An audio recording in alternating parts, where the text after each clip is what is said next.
اعوذ باللہ من الشیطان الرجیم بسم اللہ الرحمن الرحیم الحمد للہ رب العالمین والحمد للہ الذی ہدانا لہذا وما كنا لنهتدی لولا ان هدانا اللہ ثم الصلاة والسلام على اشرف الانبیاء والمرسلین خاتم النبیین شفیع ذنوبنا وطبیب قلوبنا وعلى اہل بیتہ الطیبین الطاہرین المعصومین المظلومین الذين اذهب الله عنهم الرجس وطهرهم تطهيرا اللهم صل على محمد وعلى محمد۔ مومن مومنات، السلام علیکم ورحمۃ اللہ وبرکاتہ۔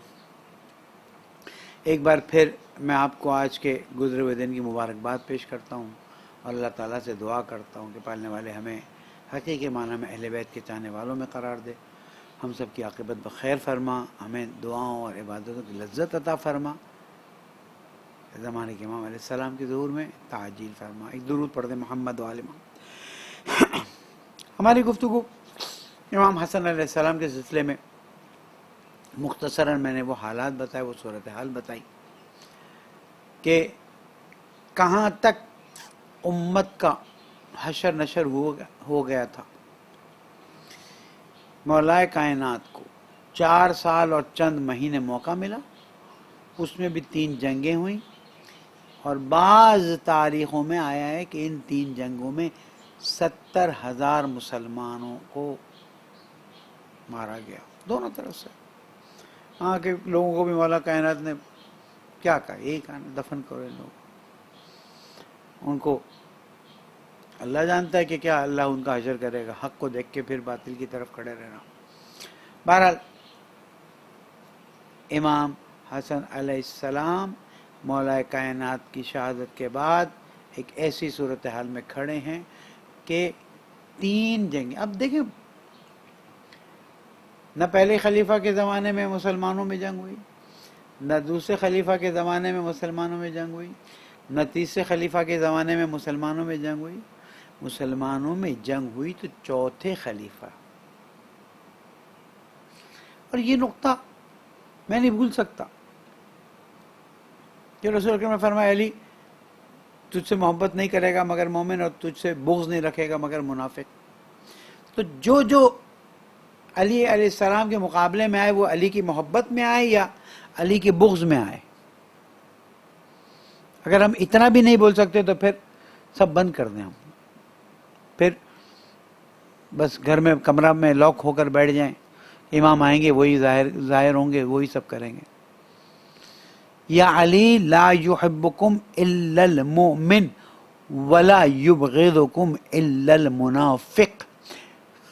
سنن نسائی، خصائص علی اور دوسری کتابیں تھی میرے پاس ریفرنس کی، میں ذرا لے گیا تھا اسے اپنے مطالعے کے لیے، یہیں پر پڑھی تھی۔ اب علی علیہ السلام کے مقابلے میں آنے والے علی سے کی محبت میں آئے یا علی کے بغض میں آئے؟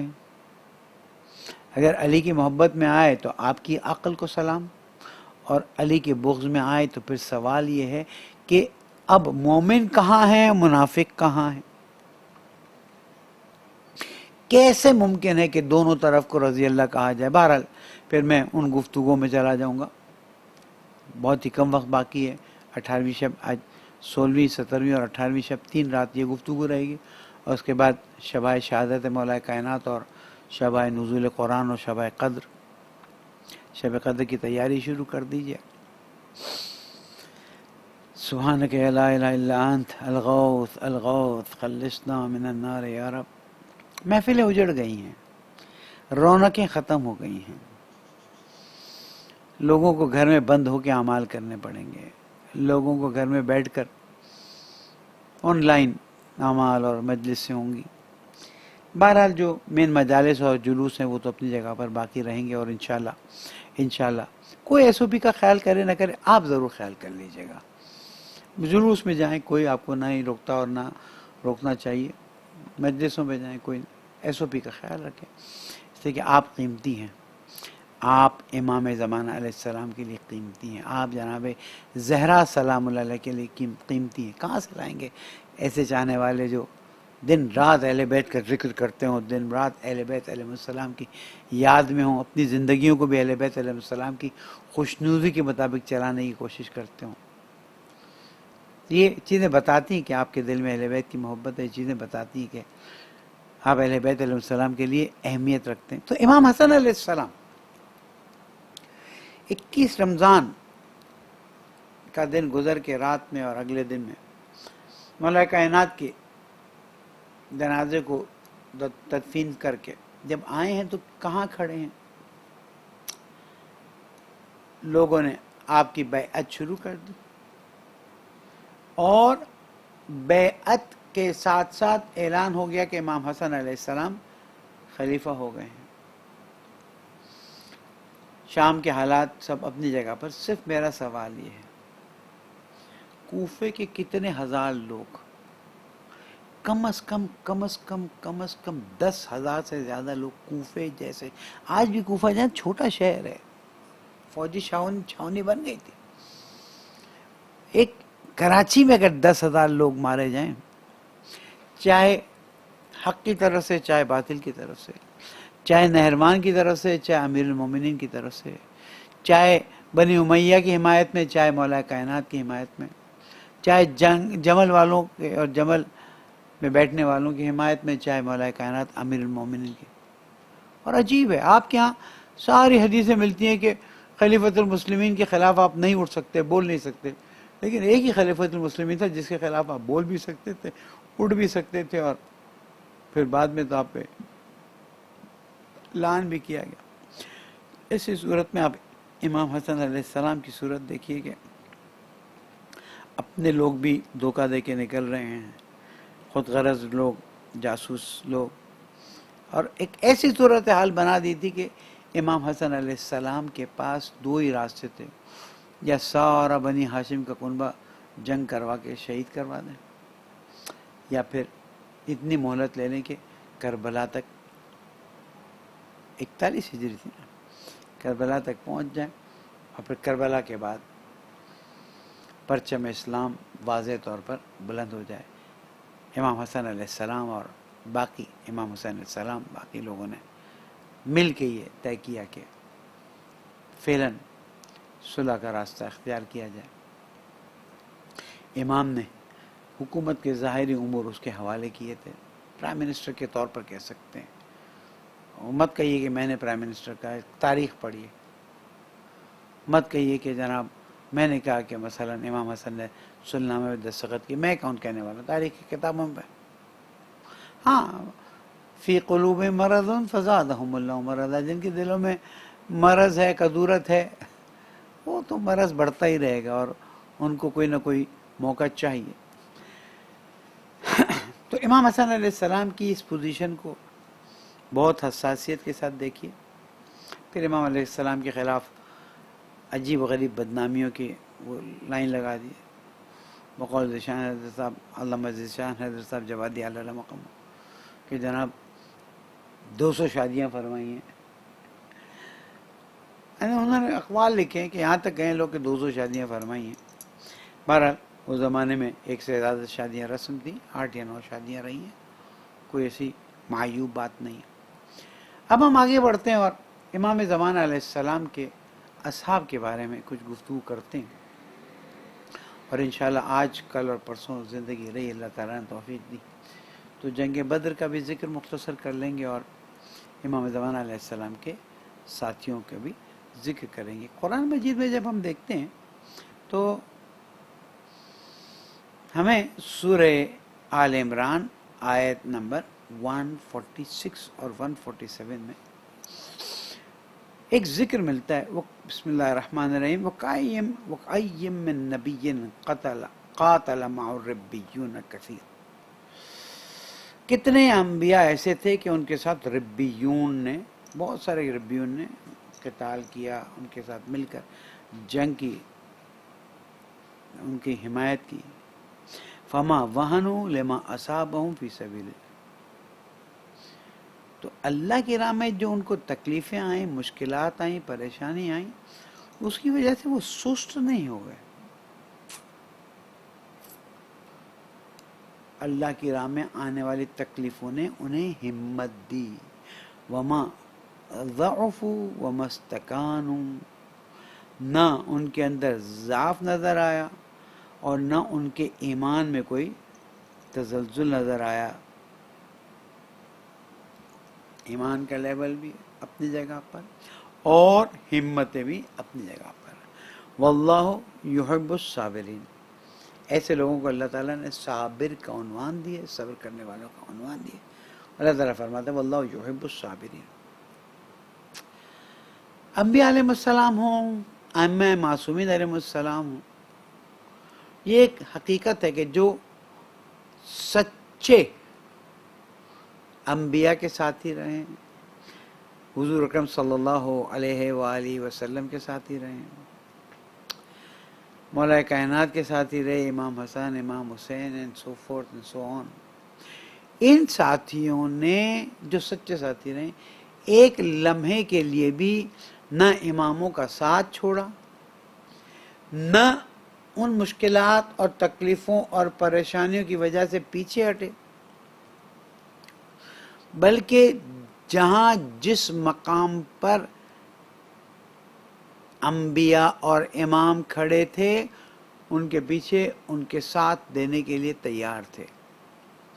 اور ایسے ہی لوگوں کی تعریف اللہ تعالیٰ فرماتا ہے وَكَأَيٍّ مِّن نَبِيٍّ قَاتَلَ مَعَهُ الرِّبِّيُّونَ، ان کے ساتھ ربیون نے قتال کیا، ان کی مدد کی. فَمَا وَهَنُوا لِمَا أَصَابَهُمْ فِي سَبِيلِ اللَّهِ، اللہ کی راہ میں جو تکلیفیں آئی ہیں ان کو سست نہیں کرتی. وَمَا ضَعُفُوا وَمَا اسْتَكَانُوا، نہ وہ کمزوری محسوس کرتے ہیں، نہ وہ ایمان میں تزلزل محسوس کرتے ہیں، بلکہ آگے بڑھنے کا ارادہ رکھتے ہیں. واللہ یحب الصابرین. اگلی آیت ہے وما کان قولہم الا ان قالوا ربنا اغفر لنا. اب دیکھیں، تکلیفیں آئی ہیں، مشکلات آئی ہیں، زخم آئے ہیں. جنگ کا مطلب ہے موت سے واپس آنا، زخمی ہوئے ہیں، پریشان ہوئے. وما کان قولہم، اور یہی وہ لوگ ہیں جن کا قول تھا الا ان قالوا ربنا اغفر لنا ذنوبنا، پالنے والے ہمارے گناہوں کو معاف فرما دینا. وَإِسْرَافَنَا فِي أَمْرِنَا، جو ہم نے کام کیا اگر اس میں کوئی کوتاہی ہو گئی ہے، انسان ہے، کبھی گھوڑے کی ٹاپ غلط جگہ پر رہ گئی، کبھی کچھ ہو گیا. وَثَبِّتْ أَقْدَامَنَا، اور ہمارے قدموں کو مضبوط کر دے. وَانصُرْنَا عَلَى الْقَوْمِ الْكَافِرِينَ. تو پتہ ہے اس کے عوض میں اللہ تعالیٰ نے 148 میں کیا جواب دیا؟ فَآتَاهُمُ اللَّهُ ثَوَابَ الدُّنْيَا وَحُسْنُ ثَوَابِ الْآخِرَةِ وَاللَّهُ يُحِبُّ الْمُحْسِنِينَ. وہاں فرمایا وَاللَّهُ يُحِبُّ الصَّابِرِينَ. کیوں؟ اس لیے کہ صبر کیا، تکلیفوں کو برداشت کیا، اپنے کام میں وہن اور سستی نہیں آنے دی، اور پھر یہ دعا کی. ایک تو ایک عمل میں مضبوطی اور اللہ کے سامنے عاجزی. رب یہ نہیں کہ پالنے والے میں نے تو اتنی جنگ کی، یہ میرے اتنے زخم، یہ اتنی تکلیف. ربنا اغفر لنا ذنوبنا، پالنے والے تیرے سامنے تو ہماری بہترین چیز بھی گناہ ہی تصور کی جائے گی، اس لیے کہ وہ سٹینڈرڈ ہو ہی نہیں سکتا جو تو چاہتا ہے. وہ لیول پر پہنچ ہی نہیں سکتے جس پر پہنچ کے ہم کہیں کہ ہم نے کچھ کیا. یہ عاجزی کا اظہار، یہ گناہ کا اظہار. اوپر اللہ تعالیٰ فرما رہا ہے کہ جو زحمتیں اللہ کی راہ میں ان کو آئیں، مشکلات آئیں، پریشانیاں آئیں، انہوں نے کمزوری محسوس نہیں کی، ایمان ان کا متزلزل نہیں ہوا، لیکن ان کی زبان سے ایک بات نکلتی تھی.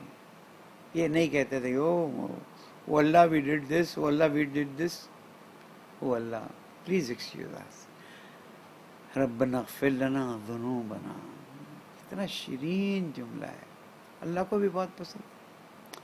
وَإِسْرَافَنَا فِي أَمْرِنَا، ہم نے اپنے امور میں اسراف کیا ہو.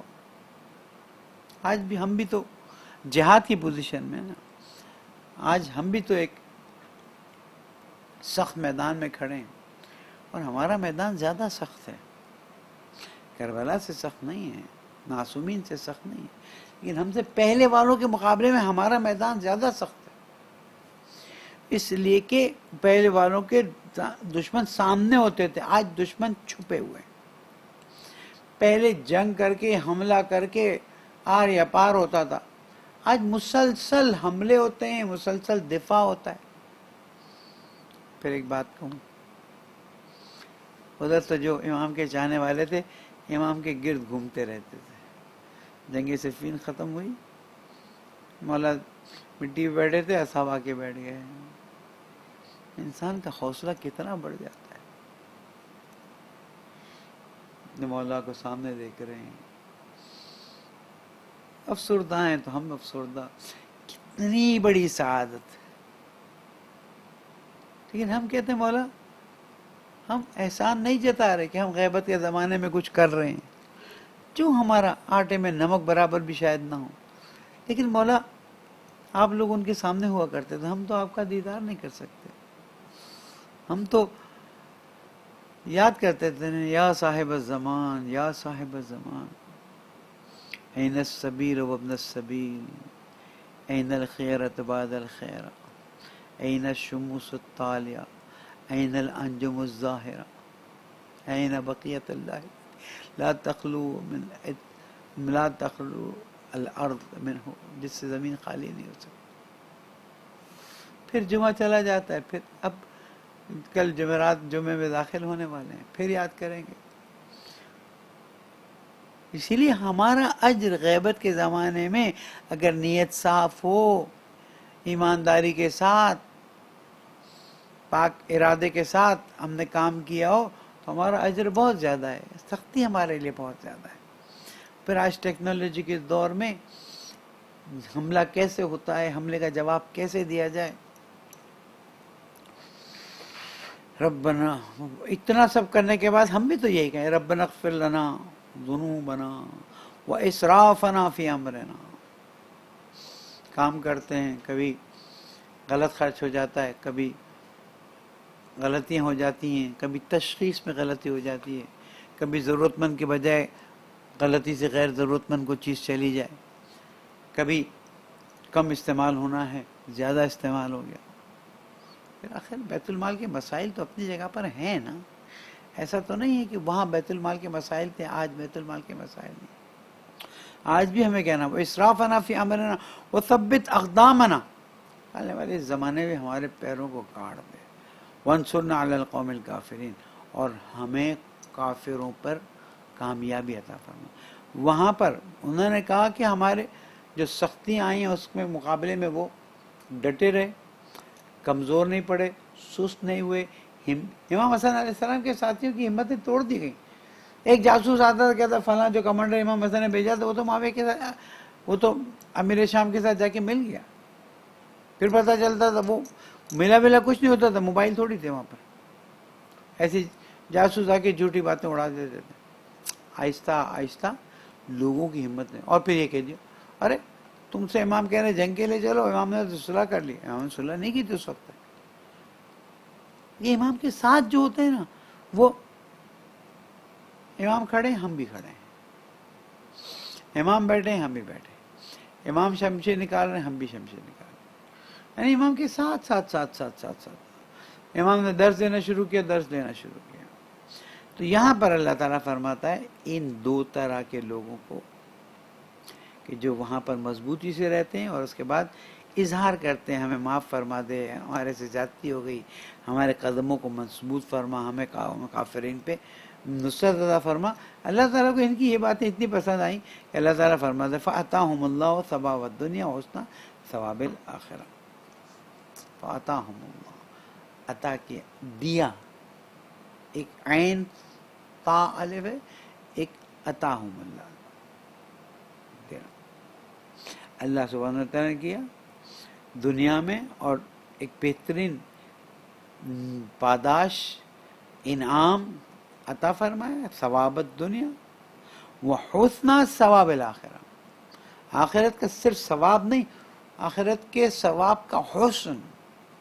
عام آدمیوں کو آخرت کا ثواب جو اللہ کی راہ میں جہاد کرتے رہیں، زحمتیں اٹھاتے رہیں، تکلیفیں اٹھاتے رہیں، مشقتیں اٹھاتے رہیں، کوشش کرتے رہیں، امام کو یاد کرتے رہیں، امام کو یاد کر کے خلوص نیت کے ساتھ آگے بڑھتے رہیں، اللہ تعالیٰ بحسن ثواب الآخرہ واللہ یحب المحسنین، اور اللہ تعالیٰ احسان کرنے والوں کو پسند کرتا ہے۔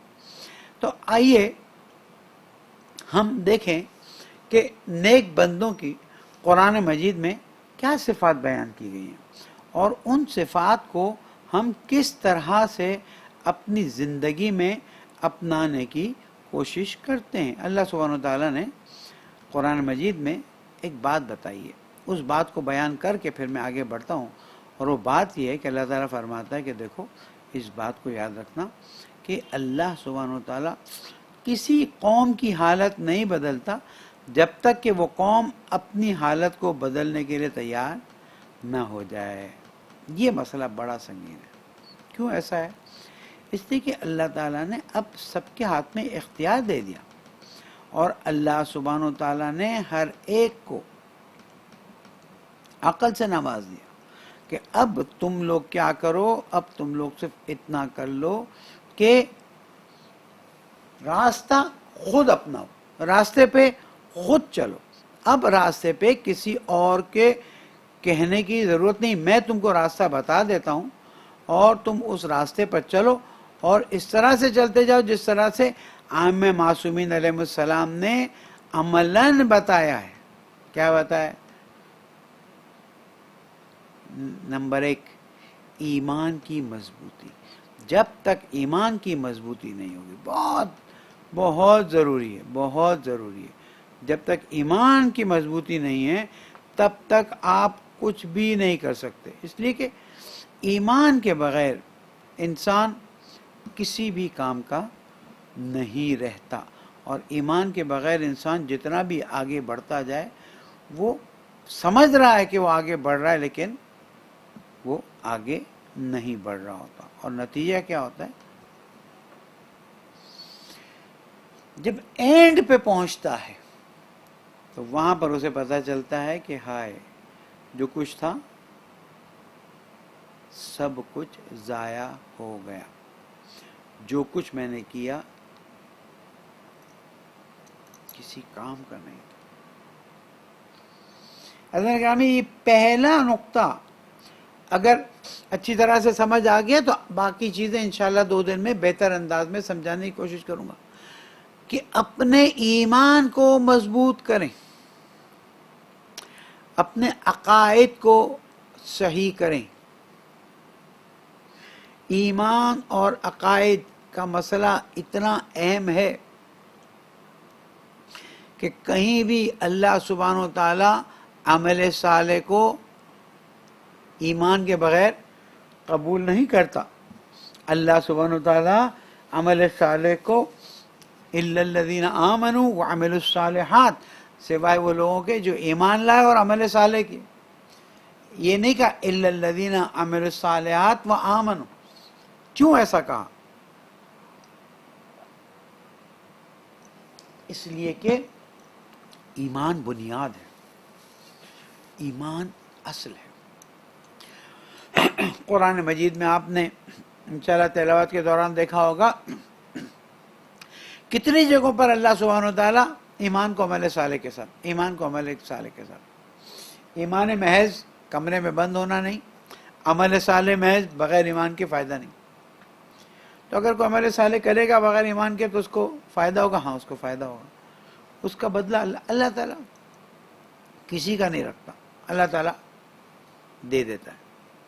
تو رسول کا ساتھی ہونا ہو، ائمہ معصومین علیہ السلام کا ساتھی ہونا ہو، یا 12ویں امام کا ساتھی ہونا ہو، آپ کو اپنے ایمان کو مضبوط رکھنا ہے،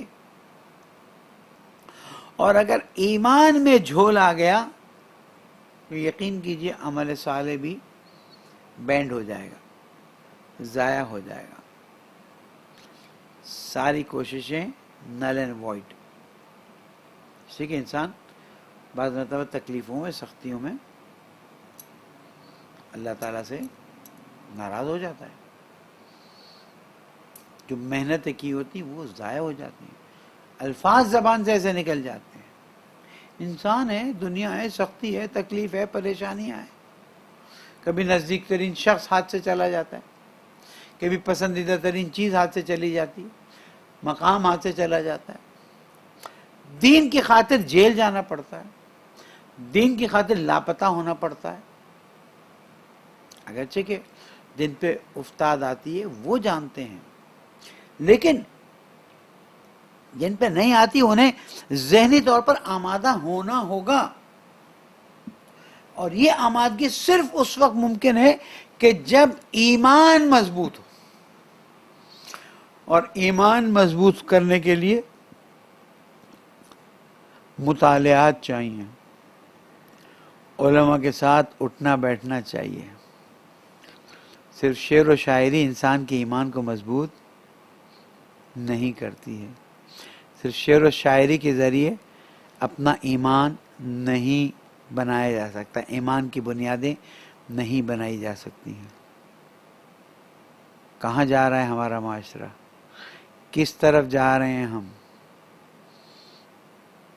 کہ دن رات اشعار، دن رات شاعری۔ میں نہیں کہتا کہ یہ شاعریاں غلط ہیں، ان میں سے بہت سی شاعریاں بہت اچھی ہیں، مجھے یقین ہے کہ امام کو بھی پسند آتی ہوگی، لیکن آیا یہی دین ہے؟ یہی ایمان ہے؟ یہ دین کے تقاضے کچھ اور ہیں، ایمان کے تقاضے کچھ اور ہیں۔ این شہادت کے وقت خدا نخواستہ کہنے کو تو ہم شہید کہیں گے، لیکن اگر اس کے ذہن میں خیال آ گیا کہ پالنے والے مجھے ہی گولی لگنی تھی، پالنے والے مجھے ہی بم میں مرنا تھا، بم میرے پر ہی پھٹنا تھا، کیا ہوگا؟ ہمیں تو نہیں معلوم۔ ہم تو احترام دیں گے، قیامت تک ہمارا وظیفہ ہے کہ جو دین کی راہ میں مارا گیا اس کو مردہ مت کہو، بل احیاء عند ربہم یرزقون، زندہ ہیں، اللہ کے پاس رزق حاصل کرتے ہیں۔ اس کا اپنا اس وقت کیا حال ہے؟ یا ایک کسی کو ٹارچر سیل میں لے جایا جاتا ہے، ٹارچر، یا اللہ مدد کر، یا اللہ مدد کر۔ اب اللہ کی مصلحت نہیں کہ اس کو اس وقت وہاں پر اس طرح سے مدد کی جائے، اللہ تعالیٰ بہتر جانتا ہے۔ اگر ایمان مضبوط نہیں ہوگا تو وہ تو اپنے آپ کو گما دے گا۔ آج ایمان کو مضبوط کریں، آج اللہ پر توکل کریں۔ امام رضا علیہ السلام سے جب پوچھا گیا کہ ایمان کی بنیادیں بتا دیں، کہ التوکل علی اللہ والتفویض الامر الیہ، اللہ پہ بھروسہ کرو اور اللہ امور کو اللہ کے ہاتھ میں دے دو۔ یا اللہ یہ نہ ہو، یا اللہ یہ نہ ہو، یا اللہ یہ نہ ہو، یا اللہ جو میرے حق میں بہتر ہو، یا اللہ یہ ہو جائے، یا اللہ یہ ہو جائے، یا اللہ یہ ہو جائے، جو میرے حق میں ہو، بہتر ہو، وہ ہو جائے۔ ہم نے ٹی وی پہ بھی گفتگو کی اور یہاں پر بھی گفتگو کر رہے ہیں کہ کتنی چیزیں استخارے استخارے استخارے استخارے، اور اس کے بعد جو ظاہری نتیجے دیکھتے ہیں تو وہ نتیجے تو بڑے دردناک ہیں، عبرتناک ہیں۔ اب ہمارے استاد محترم نے کل ہی بتایا، انہیں ایران سفر کرنا تھا، کچھ صورتحال ایسی تھی، کہا کہ استخارہ دیکھ لیتے ہیں۔ جنہوں نے استخارہ دیکھا انہوں نے کہا میری زندگی میں اس سے بہتر استخارہ نہیں آیا۔ استاد محترم دبئی تک تشریف لے گئے، حالانکہ کراچی ایئرپورٹ بھی جھنجھٹ ہوئی، پھر دبئی تشریف لے گئے۔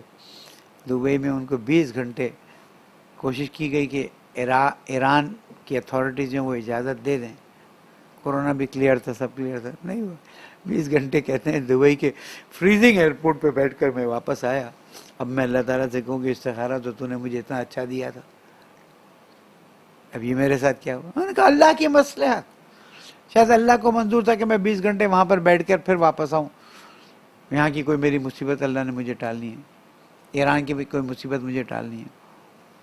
وَفَوِّضُ أَمْرِي إِلَى اللَّهِ ان اللہ بشیر بالعباد، اگرچہ کہ وہ خود استخارہ نہیں دیکھنا چاہ رہے، ان کو کہا گیا کہ استخارہ دیکھ لیں۔ تو میں جو بات عرض کر رہا ہوں کہ جب تک اللہ پر ایمان کامل نہیں ہوگا، جب تک چیزوں ہمیں اپنی کوششیں کرنی، لیکن رزلٹ کے آنے پر چیخنا نہیں ہے، رزلٹ کے آنے پر رونا نہیں ہے۔ اب اس کی مثال دنیاوی، پوری رات بچی محنت کرے، بچہ محنت کرے، سال بھر پڑھائی کرے، جو اصول ہیں ہونا چاہیے، پتہ چلا ایگزامینیشن کاپی چینج کر دی بورڈ نے. آپ جائیں بورڈ، شکایت کریں، سب کریں، لیکن جو آپ کی محنت کا نتیجہ نکلے اس پہ اللہ کا شکر ادا کر دیں. ہیں مسائل. کتنوں کی بڑی بڑی لاٹریاں نکلتی ہیں، خوش ہو جاتے ہیں، ہاں میری لاٹری نکل آئی. 3 سال بعد، 4 سال بعد ان کی زندگیاں دیکھتے ہیں تباہ برباد. تو ایمان مضبوط ہونا چاہیے، اس کے بعد عمل صالح آتا ہے، ورنہ ایمان مضبوط نہ ہو تو عمل صالح نہیں آتا. اور اس کے بعد دوسری چیز جس کی طرف توجہ کرنی ہے وہ نیت کا خالص ہونا ہے. اگر نیت خالص نہیں ہوئی، اور خدا شاہد ہے اپنے یہ 37-48 سال جو اللہ علم دین میں گزارے ہیں،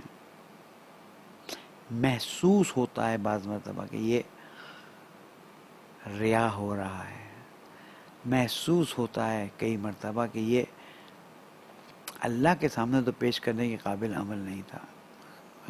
ان الانسان علی نفسہ بصیر ولو القی معاذیرا. دنیا والے تعریف پہ تعریف کے پل باندھ رہے ہیں کہ دل بتا رہا ہے کہ آغا صاحب آپ نے تو ریا کر ڈالا، آغا صاحب آپ تو اس کام پہ خوش ہو گئے، لوگوں کی تعریفوں نے آپ کو پھلا دیا. نیت کا خالص ہونا اور نیت میں سے ناخالص عنصر کا نکلنا لازمی جز ہے کامیابی کا. اور جب تک ان 2 چیزوں کو ہم اپنی زندگی میں ظہور سے پہلے آمادہ نہیں کرتے، کلیئر نہیں کرتے، ریفریش نہیں کرتے، پریکٹس نہیں کرتے، ظہور کے وقت امام علیہ السلام کے فوج میں شامل ہونے کا تصور ہی نہیں پایا جاتا. نمبر 1 ایمان کی مضبوطی، اس لیے کہ بڑے بڑوں کے بہت آگے جا کر پیر لڑکھڑا گئے. مولا کائنات کے ساتھ نہروان کی جنگ میں جا رہے ہیں، جمل لڑی ہے، صفین لڑی ہے، نہروان کی جنگ میں بھی جا رہے ہیں مولا کی مدد کرنے کے لیے. جب نہروان کے سامنے والوں کو، خوارج کو دیکھا کہ مولا آپ پر ایمان ہے لیکن شک آتا ہے کہ ان کے ساتھ لڑنا صحیح. تو میں یہ جو بار بار کہتا ہوں کہ مولا کے سامنے ہوتے ہوئے، مولا کے ہاتھ پیر دباتے ہوئے، مولا کی حقانیت کو جانتے ہوئے بھی کہا مولا شک آتا ہے کہ ہم آپ کے ساتھ ان کے مقابلے میں لڑیں یا نہ لڑیں، آپ ہمیں کوئی اور ڈیوٹی دے دیجئے. ایمان کمزور ہو تو یہ ہو جاتا ہے. امام حسن علیہ السلام کے ساتھ جو ہوا، رسول اکرم کے ساتھ جو ہوا، کہ آپ سمجھتے ہیں کہ رسول اکرم کے طرف میں جتنے تھے سب خالص چھوڑ دیجئے دوسروں کی باتوں کو، میں نے بتا دیا آپ کو. نہیں، اے میرے حبیب تیرے طرف میں جو اعراب ہیں ان میں سے اکثر تو لا یعقلون، عقل ہی نہیں رکھتے. ان میں سے ایک تعداد جو ہے وہ منافقوں کی، جو ظاہری طور پر تو کہتے ہیں کہ ہم آپ کے ساتھ، وہ ایک الگ منزل ہے. ایک ان لوگوں کی ہے کہ جو کبھی ایمان میں آگے بڑھتے ہیں، کبھی ایمان میں پیچھے ہٹتے، کبھی جرات میں آ جاتے ہیں، کبھی متزلزل ہو جاتے ہیں لوگ ہیں تھے. ان کو منافق بھی نہیں کہتے، مشرک بھی نہیں کہتے، کافر بھی نہیں کہتے، لیکن ضعیف الایمان مومن. دیکھیے اللہ ہمیں اور آپ کو ایسے امتحان میں نہ ڈالے، لیکن جب امتحان میں پڑے ہیں اس وقت آپ کیا، آدھا پیر دھماکے میں اڑ گیا ہے آپ کا، خون نکل رہا ہے، بیوی بچے یاد آ رہے ہیں، بزنس یاد آ رہا ہے، جو آپ کی شہرت، آپ کی عزت، آپ کے مرید آپ کو یاد آ رہے ہیں، اور محسوس ہو رہا ہے اب کوئی بھی مدد کے لیے نہیں آ رہا اور آپ کی روح نکل رہی ہے. اس وقت آپ کو اللہ کے علاوہ کوئی یاد نہیں آنا چاہیے. اگر یہ ایمان نہیں ہے تو، کیونکہ شرط یہ کہ موت ایمان پر آئے، کامیابی کی شرط یہ کہ موت ایمان پر آئے. ہم دعا تو پڑھتے ہیں وَقَتْلًا فِي سَبِيلِكَ فَوَفِّقْ لَنَا، اور تو ہمیں اپنی راہ میں شہادت کی توفیق عطا فرمانا۔ اس وقت جب ہاتھ کٹ جائے اور مدد کے لیے بلائیں، ہم نے دیکھے مسجد حیدری کے دھماکے، مسجد علی رضا کے دھماکے، عاشورہ کے دھماکے میں نہیں تھا، اربعین کے دھماکے میں پھر میں موجود تھا، بلکہ ایک دھماکہ تو میں اور سرور بھائی اور مرحوم ایدی 5 یا 7 سیکنڈ کے فاصلے سے بچے ہیں۔ اللہ تعالیٰ کو منظور تھا، کوئی تعریف کرنے کے لیے بات نہیں کہہ رہا، سمجھا رہا ہوں۔ وہیں پر دھماکہ ہوتا ہاسپٹل، جنا ہاسپٹل میں جو دھماکہ ہوا تھا، بیچارے بہت سے غیر مسلمان بھی مارے گئے۔ اس وقت ہاتھ اور پیر کے چیچڑے اٹھے ہوتے اور پڑے ہوئے ہوتے، اور میری بیگم، میرے بچے، میرا گھر، میری اکیڈمی تباہ برباد۔ اس وقت صرف آپ کو یاد آنا چاہیے ربنا اغفر لنا ذنوبنا واسرافنا علی انفسنا، یا پھر جو نزاع کے عالم میں پڑھی جانے والی دعا ہے اللہم اغفر لی الکثیر من معاصیک واقبل منی الیسیر من طاعتک۔ اس وقت ایمان مضبوط ہوگا تو ہی یہ یاد آئے گا، ورنہ مال، شہرت، عزت، سٹاف، پھوں پھاں،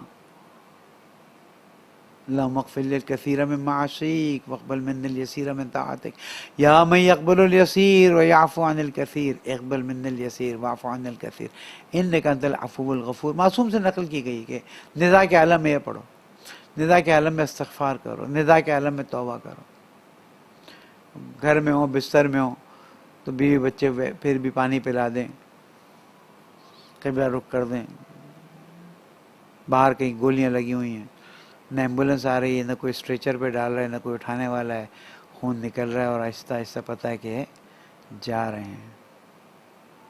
اس وقت کیا سوچ رہے ہیں؟ یہ ہے ایمان کی منزل۔ تو یاد رکھیے گا الا الذین آمنوا، یعنی پوری سورہ پڑھوں، بسم اللہ الرحمن الرحیم، والعصر ان الانسان لفی خسر، عصر کی قسم سب گھاٹے میں، سب نقصان میں۔ کیوں؟ اس لیے کہ اتنا کچھ دیا اور اس سے کچھ بھی نہیں بنایا۔ پیدائش سے ماں باپ دیے، عقل دی، زندگی دی، روزی دی، بیوی بچے دیے، خاندان دیا، کیا نہیں دیا؟ میں گنتا جاؤں صبح تک میرا ٹائم نکل جائے، کیوں گنوں؟ آپ کچھ خود سوچیں۔ والعصر، عصر کی قسم، ان الانسان لفی خسر الا الذین آمنوا وعملوا الصالحات، صرف وہ کامیاب ہیں جو ایمان لائے، وہ عمل صالح کیا، اور جب سختیاں، تکلیفیں، پریشانیاں، مشکلات، بدن کے ٹکڑے ٹکڑے ہوئے ہیں اور موت آ رہی ہے، وتواصوا بالحق وتواصوا بالصبر، جوانوں کو اٹھا کے لے جایا گیا، جوانوں کو گمشدہ کر دیا گیا، الا الذین آمنوا وعملوا الصالحات وتواصوا بالحق وتواصوا بالصبر۔ اور یہ غیبت کے زمانے میں امام زمانہ کا ساتھی بننا ہے تو اس پہ عمل کیے بغیر آپ آگے بڑھ ہی نہیں سکتے۔ اس کے بغیر آپ ان منازل کی طرف جانے کا بھی نہ سوچیں۔ یہ ایسکیلیٹر کا پہلا سٹیپ ہے۔ پہلے سٹیپ میں اگر پیر جمع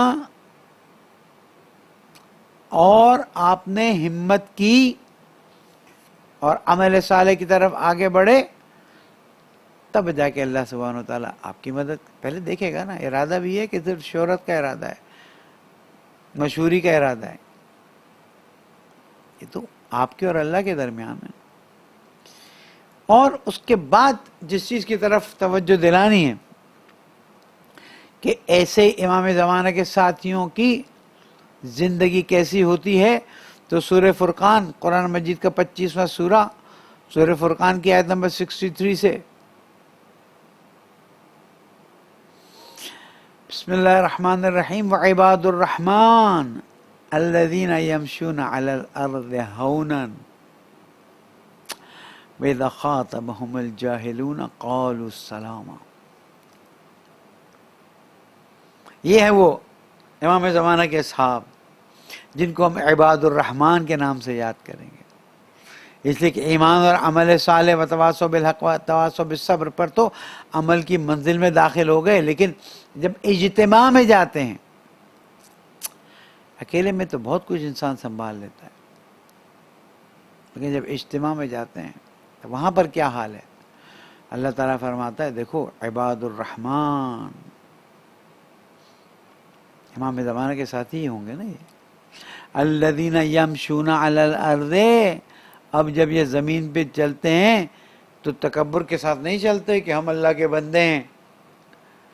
ہونن، یواش یواش، آہستہ آہستہ. میں نے اس دن بتایا تھا، میں پھر بتانا چاہتا ہوں کہ تکبر کا ذرہ برابر شائبہ اللہ تعالیٰ کو نہیں پتا. اللہ تعالیٰ کہتے ہیں تکبر صرف میرے لیے. کھانے میں تکبر، بیٹھنے کے انداز میں تکبر، چیزوں کے استعمال میں تکبر، لوگوں کے بارے میں ذہن میں اپنے تکبر، لوگوں کو چھوٹا سمجھنا، لوگوں کو حقیر سمجھنا. یمشون علی الارض ہونن، یعنی زمین پر چلتے ہیں تو ان کے چلنے سے یہ نظر نہیں آتا کہ یہ اتنے متقی ہیں، ان کے چلنے سے یہ نظر نہیں آتا کہ اتنے پرہیزگار ہیں. سر نیچے کر کے اور بہت جھک کے بھی چلنا بعض مرتبہ تکبر کی نشانیاں ہوتی. دل میں انسان سوچ رہا ہوتا ہے، سب دیکھ رہے ہوں گے کتنا سر جھکا کے اور کتنا شریفانہ انداز میں جا رہا ہے، اندر دل میں سوچ رہا ہے. یہ خیال بھی قابل قبول نہیں ہے. بس زمین پہ چلیں، نارمل انسان کی طرح چلیں، پیروں کو آرام سے رکھیں، اپنے سٹائل کو سمپل رکھیں، نہ بہت زیادہ. ہمارے استاد فرماتے ہیں یہ جو اتنا زیادہ جھک کے تم نماز میں کھڑے ہوتے ہو، تو نماز تو اللہ تعالیٰ کے سامنے احترام سے کھڑے ہونے کا نام ہے. اس طرح سے جب جھکتے ہو تو وہ تو ایک کمزوری کی علامت ہوتی ہے کہ آپ اللہ کے سامنے اس حشاش بشاش ہونے کے ساتھ نہیں جھک رہے ہیں. مجھے معلوم ہے میری بات پہ اعتراض ہوگا، مجھے حرج نہیں ہے. اللہ کی بارگاہ میں بھی جا رہے ہیں تو آپ کیوں کہا سیدھے کھڑے ہو کے اللہ اکبر کہیں، سیدھے کھڑے ہو کے کہیں اللہ اکبر. تو جب آپ راستے میں بھی چلیں، جب لوگوں کے پاس بھی جائیں، جب محفل میں بھی جائیں، تو آپ اپنا سٹائل نہ بنائیں یوں کر کے. اللہ کو تکبر کرنے والا نہیں پسند. اور یہ تو عباد الرحمن ہے، اس کی عاجزی اس کی فکر میں ہے، اس کی عاجزی اس کے دل میں ہے، اور اس کی عاجزی اس کے رفتار میں ہے. اگر یہ آپ نے کیا تو پتہ چلا کہ آپ عباد الرحمن کے عنوان میں آتے ہیں. امام زمانہ کا جو فوجی ہوگا، جو ساتھی ہوگا، اس کی فکر بھی غیر متکبرانہ ہوگی، اس کے دل میں بھی تکبر کا کوئی شائبہ نہیں ہوگا، اور اس کے عمل میں بھی، چلنے میں بھی ہو، بات کرنے میں ہو، دیکھنے میں ہو، ایک عاجزی کا عنوان ہوتا ہے، ایک عاجزی کا عنصر ہوتا ہے. اور پھر اللہ تعالیٰ فرماتا ہے اور وَإِذَا خَاطَبَهُمُ الْجَاهِلُونَ قَالُوا سَلَامًا. اور پھر جب جاہل لوگ ان سے خطاب کرتے ہیں، ہوتا ہے نا، خاص کر علماء کو تو اس بارے میں ہمیں تو بہت زیادہ سوچنا چاہیے کہ وَإِذَا خَاطَبَهُمُ الْجَاهِلُونَ. آج ہمیں میرا ایک پرانا واٹس ایپ نمبر ہے، ایک میرا نیا ہے، اتنے بڑھ جاتے ہیں کہ پھر مجھے دوسرے میں جانا پڑتا ہے. ہزاروں کی تعداد میں واٹس ایپ آتے ہیں، سب کے جواب دے نہیں سکتے، مس ہو جاتے ہیں. تو کسی محترمہ نے مجھے ایک ہفتے پہلے اس پرانے والے نمبر پہ وہ کیا ہوگا. آج مجھے یاد آئے کہ مجھے اس کو دیکھ لینا چاہیے، شاید کسی نے کوئی امپورٹنٹ میسج بھیجا ہو، میں اس کو دیکھ لوں.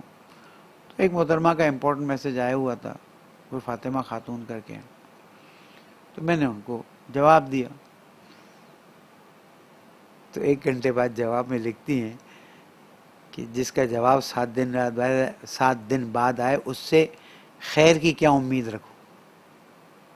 اب دیکھیں نا سامنے والا کیا لے رہا ہے اور حقیقت کیا ہے، اس سے میں خیر کی کیا امید رکھوں.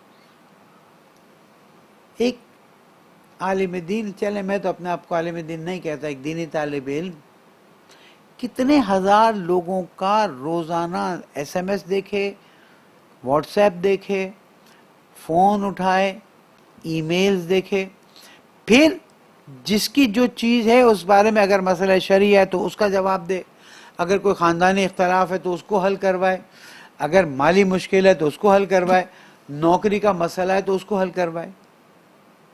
کوشش تو ہم بہت کرتے ہیں، لیکن ہوتا کیا ہے کہ جس کو نہ کہا ہے یا جس کا نہیں کر سکے اس کو نہیں معلوم ہے کہ 100 لوگوں کا ہم کر سکے تھے، کر دیا، آپ 101 نمبر پہ نہیں کر سکے، پھر بس شروع ہو جاتے ہیں۔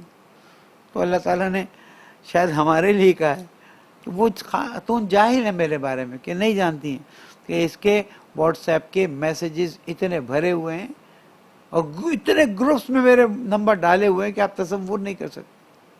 نکل جاؤ تو مائنڈ کرتے ہیں کہ مولانا تو اپنے آپ کو بہت کچھ سمجھتے ہیں، ہم رہنے دیتے ہیں۔ پھر جب کبھی موقع ملتا ہے تیزی میں کچھ دیکھ لیا تو دیکھ لیا۔ تو وَإِذَا خَاطَبَهُمُ الْجَاهِلُونَ قَالُوا سَلَامًا، میں نے ان کو ایک چھوٹا سا جواب دیا، جزاک اللہ، آپ نے ہمارے بارے میں یہ سوچا، اللہ آپ کو جزائے خیر دے۔